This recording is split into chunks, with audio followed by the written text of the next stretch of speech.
Boccieri voted for the Obama-Pelosi health care plan, which was passed here recently. One of the problems and one of the certainties with that plan, as it was passed, is it is going to drive costs up. I have now spoken with businessman after businessman and business owner over the last year and a half, and especially since that bill was passed. I have seen increases anywhere from 28 to 69%, the most recent increase. We can do better. I stand here today to say that we need to repeal and replace that health care bill. We need to replace it with a bill that takes care of costs. 85% of the problems in healthcare today are costs. We have one of the greatest healthcare systems, but we need to be able to take care of the cost side. How do we do that?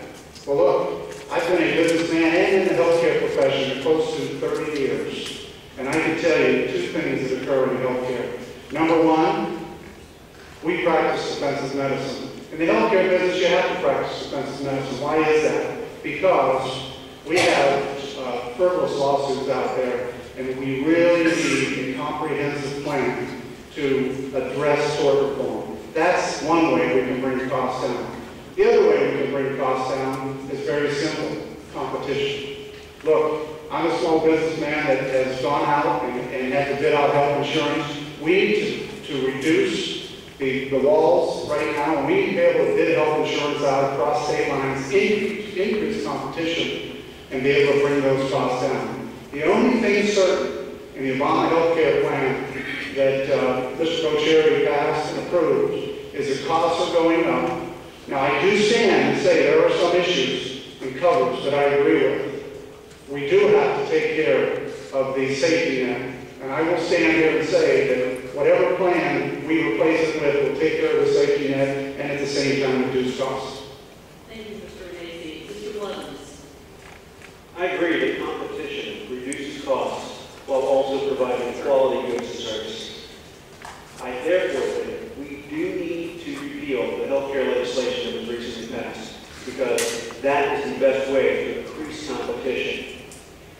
If we can allow insurance agents and suppliers to bid across state lines, that's going to increase competition, but so is the potential or the possibility of allowing doctors to practice the same practice, to allow them to practice across state lines. That may reduce their costs as well.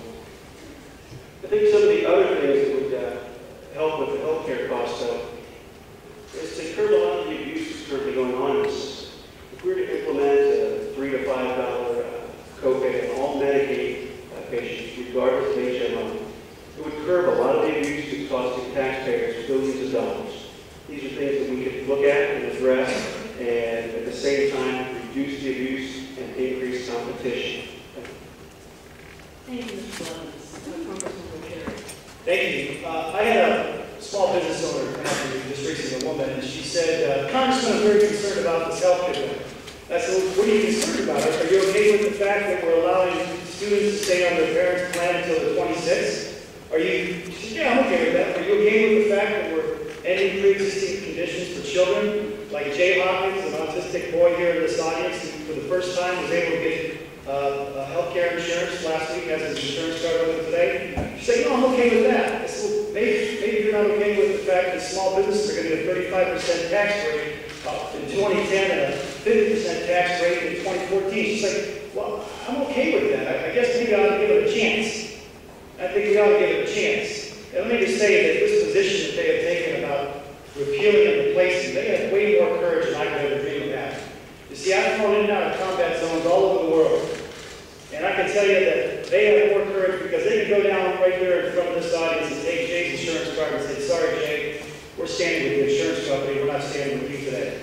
And I think that's the tragedy of this healthcare debate that we've had. The folks who are trying to confuse and disorient the public are waging $1 million campaigns. Every day they spend $1 million to shake people up and make them concerned. When the fact of the matter is that folks like Jack Hillier from Wooster here, a guy who played by the rules, owned a small business, lost his business, and then had to go shop in the private market for his coverage, well, he couldn't find care because he was a diabetic. And as a result, he ended up losing his house, losing his car, because everybody knows that we're one accident